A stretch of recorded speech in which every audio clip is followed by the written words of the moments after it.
Faith and I would like you to meet the indestructible Buddy Ebsen, who plays the title role on Barnaby Jones. Buddy, the reason I say indestructible is it seems to me you're one of the most durable and successful of actors. You are never out of work, and you're always in the public eye. Please God. I have to work. I got 7 children, and they all have expensive tastes. And I do, too. Takes that. So I like to work. But you have been so successful in so many different television Well, series. I'm very grateful that, this show has found acceptance. Some people didn't think it would, but we're still here. I like the description of you as sort of a quaint, whimsical man who has his own brand of crime solving. It's an interesting description. Well, I don't know whether I'm quaint or whimsical, but I think I try to play him as a human being. Policemen are human beings, and people seem to accept that. I'm particularly gratified when an officer comes up to me and says, I watch your show. I like it. It's a good show.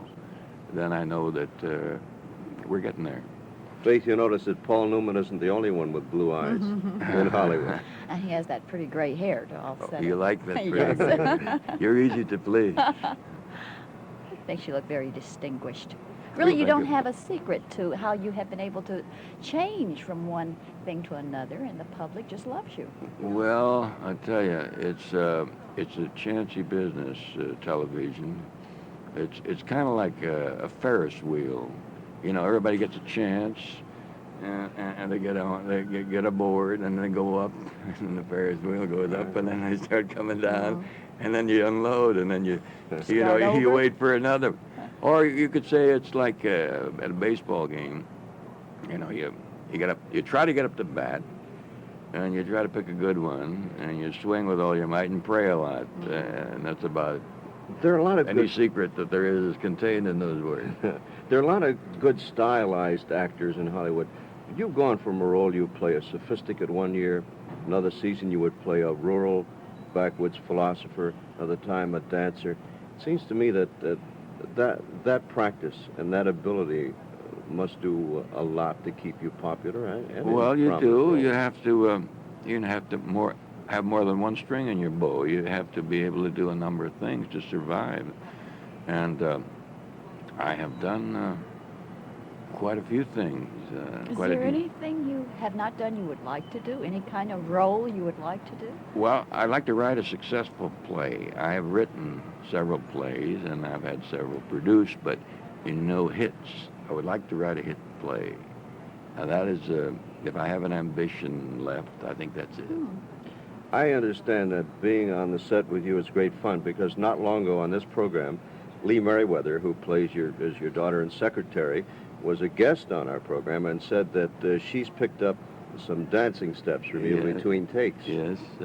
Not only that, she's teaching what I teach her. She has a little group of actors, and they all help each other out. And so she has a dancing class, and she comes to me and says, give me another step because my class is caught up to where I was last week. What's that one you're teaching her? She said, Shim, sham, shimmy. Shim, sham, shimmy. That's got to be something It's taught to to see. me by Bill Robinson, who was a great friend of mine and was an idol of mine when I came to New York. Do you still do much dancing? My daughter Bonnie is keeping me dancing. She wants to learn all of my routines, and I am teaching her everything that I have. And you may see us on a special. I remember your great eccentric dancing, usually in a sailor costume with legs about 7 feet tall, doing wonderful dances if you had no bones in your legs at all. Well, if they do something else along the line of That's Entertainment. Have you seen That's Entertainment? Yes, sir. Right. Well, they have a little excerpt from something I did in those days with Judy Garland. But speaking of sailor suits, if they go on and do pieces of Born to Dance, which was about a submarine and guys on a ship, you'll see me again in the sailor suit. Oh, great.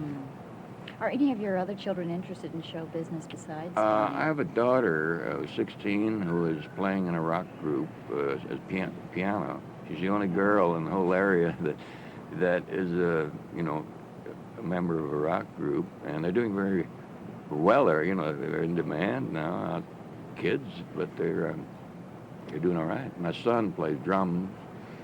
I think those are the only ones who might make it in show business, besides Bonnie. You give the impression of great amiability. Do you ever lose your temper at work? I'm a bear. I'm really. I don't believe it. Well, Yeah. another friend of yours was a visitor to Louisville for the Derby. That was Fess Parker, with whom you was did he a at the series. Derby? Yes, sir. Well, He's come several years. Lee was at the Derby. Right, both Yeah, of them were yeah, there together. Yeah. I didn't know Fess was still interested in horses. I know he used to have some polo horses. He used to. He came to town. They put him in the presidential suite, as a How matter of about fact. that? So Well, you're- he's an old friend of mine. He's a tall one, isn't he? Oh, Yes, very much so. to step on a stool to talk. Yeah. How long would you like to see Barnaby Jones continue before you would weary of it? Well, I don't look that far into the future. I just take every day as it comes. I try to make every show better than the last one. And when the public, indicates that it is through looking at Barnaby Jones, then I'll move on to something else. And it will be successful too, because I that's hope been your so. story. Yeah, You're okay. very interested in boats, I understand. Yes, I have a catamaran. And when I started, my second race, I won the race to Honolulu. And defeated my old friend from Gunsmoke, Jim Arness. He had a 58-foot catamaran. I had a 35-foot one, and I beat him on corrected time to Honolulu, which he has never forgiven me. That's right. Isn't your outfit called Polynesian Concept? That's right, yeah. We have a new boat now we just made. Beautiful thing, 37.5 feet. And I can't wait to get back there and sail it. Listen, we're on the Ohio River. Would a catamaran go on there? We Be have great. some. Be absolutely great. I'll tell you why. Because the shallow draft only draws 2 feet of water, and easy to get off of sandbars. And I think it'd be great on the rivers. And they have a little outboard engine. Drive at about 6 knots when the wind is not going your way. I think that'd be delightful. Listen, you wouldn't like to sign off with a line or two from that old Florida song of yours. Yeah, we heard you here, huh? Well, how does it go? I really ought to tell you the story. You don't have time for it, though, do you? Well, go ahead. Do you? Why not? Where's my friend, my old alligator from? Jim Walton, yes. Well, you see, my wife is from Eastern. She's from Eastern College. She went to Vassar, and I went to Gainesville for a year. And I used to go to parties there with her in the East, and all these guys from Harvard and Yale and Princeton, they'd have all the songs, and they'd sing them, and she'd sing them. So they'd come around to me, and I'd say, well, all I know is, we are the boys from old Florida, Florida. We're the Come in, girls Jim, of the sing with us. Ferris. Cowboys are the Well, squarest we got a gator here. of any old state down our way. Down our way. That's all we can take on this program. Thank you.